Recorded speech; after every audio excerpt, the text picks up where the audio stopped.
Hello dear students, welcome to our class 8। ये आपकी हिंदी की बुक जिसका नेम है वसंत। इसका थर्ड चैप्टर यानी कि बस की यात्रा, जो कि एक बहुत ही हंसने वाली स्टोरी है खटारा बस की, वो मैं आपको समझा चुकी थी यानी करा चुकी थी। इस पर समझाने वाला कुछ था ही नहीं, पढ़ने से ही आपको समझ में आ जाता है। तो ये जो थी हमारी क्यूट वाली बस, देखिए इसके बारे में हमने बात की थी और उसके बाद इसके क्वेश्चन आंसर कराए थे मैंने। तो देखिए उसमें से कौन कौन से क्वेश्चन आंसर किए थे हमने।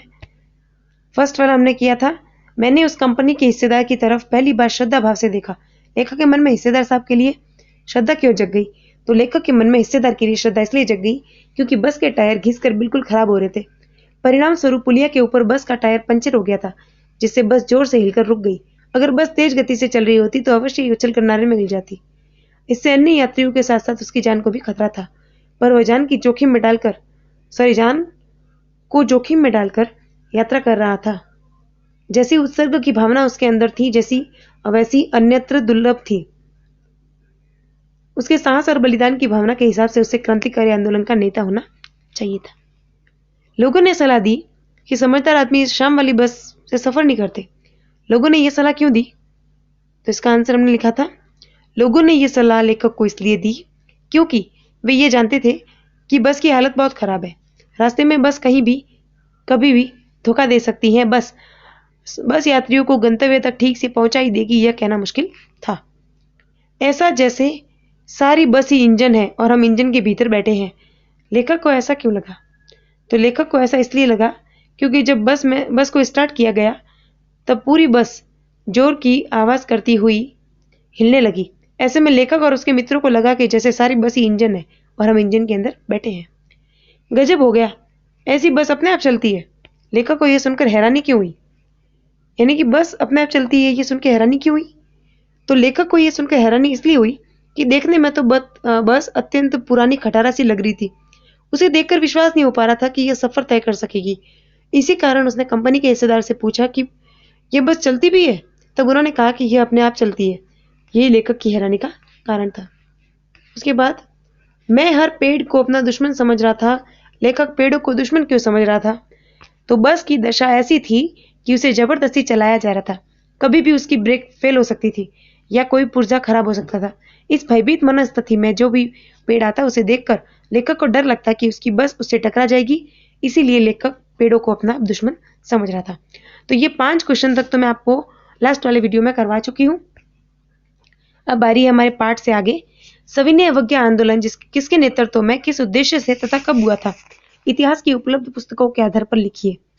तो सविनय अवज्ञा आंदोलन महात्मा गांधी जी के नेतृत्व में मार्च 1930 में अंग्रेजों के खिलाफ हुआ था। उस समय भारतीय समाज की दशा अत्यंत दयनीय थी। गरीब जन केवल नमक के साथ रोटी खाकर अपना पेट भर लेते थे। ऐसे में अंग्रेजी शासन ने नमक पर भी टैक्स लगा दिया। इससे गांधी जी बहुत दुखी हुए। उन्होंने गुजरात के साबरमती आश्रम से 250 किलोमीटर की पैदल यात्रा करके समुद्र किनारे बसे दांडी गांव में नमक बनाकर कानून भंग किया। इसे दांडी यात्रा, नमक सत्याग्रह व सविनय अवज्ञा आंदोलन आदि नामों से पुकारा जाता है। ये क्वेश्चन बहुत ही स्पेशल लगता है मुझे, बहुत ही खास है, आपके जनरल नॉलेज के लिए भी यूजफुल है। तो मैं एक बार फिर से कराऊंगी इसको। चलिए ध्यान से देखिए। सविनय अवज्ञा आंदोलन यानी कि किसी की आज्ञा ना करना, आज्ञा ना मानना, उसको बोलते हैं अवज्ञा। तो सविनय की यानी जो उनके हेड थे, जो भी जिन्होंने ये रूल लगाया था, उनकी अवज्ञा की थी, उन्होंने आंदोलन किया था, इसलिए इसका नाम है सविनय अवज्ञा आंदोलन। महात्मा गांधी के नेतृत्व में, यानी इसके नेता कौन थे? महात्मा गांधी। अगर आप कोई भी पैराग्राफ पढ़ते हैं, कोई भी आर्टिकल पढ़ते हैं और उसमें अगर आए कि नेतृत्व में, तो नेतृत्व में होने का मतलब है कि वो उसके नेता है। यानी कि आपसे कहा जाए कि नरेंद्र मोदी जी के नेतृत्व में मन की बात वाला कार्यक्रम चलाया गया, तो नेतृत्व में यानी नरेंद्र मोदी जी उनके नेता हैं। तो उनके नेतृत्व में मार्च 1930 में अंग्रेजों के खिलाफ ये हुआ था। 1930 मार्च, यानी कि आज से 90 साल पहले की बात है।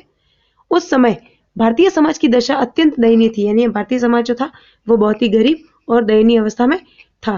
गरीब जन केवल नमक के साथ रोटी खाकर अपना पेट भर लेते थे। यानी इतनी गरीबी थी कि लोग सिर्फ नमक के साथ रोटी खाकर अपना पेट भरते थे। और जो अंग्रेजी शासन था, अंग्रेजों ने उस पर भी टैक्स लगा दिया। तो गांधी जी ने सोचा कि बेचारे लोग जो नमक के साथ रोटी खाते हैं, अगर नमक पर भी टैक्स लगा दिया तो लोग क्या करेंगे? इससे गांधी जी बहुत दुखी हुए।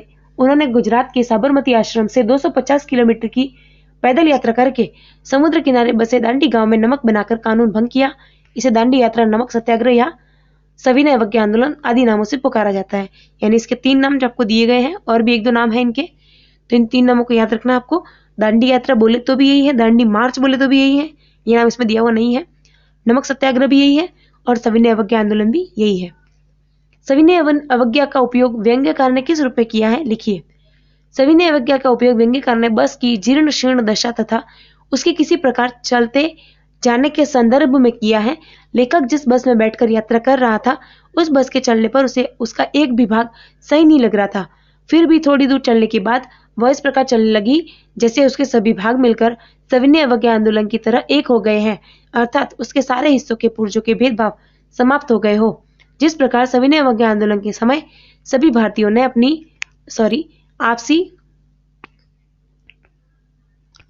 आपसी धार्मिक भेदभाव और आपसी मतभेदों को भूलकर अंग्रेजों के द्वारा नमक पर टैक्स लगाने के विरोध में गांधी जी जैसे कुशल ड्राइवर का साथ दिया और सभी ने दांडी यात्रा कर समुद्र तट पर नमक बनाकर अंग्रेजों को सबक सिखाया।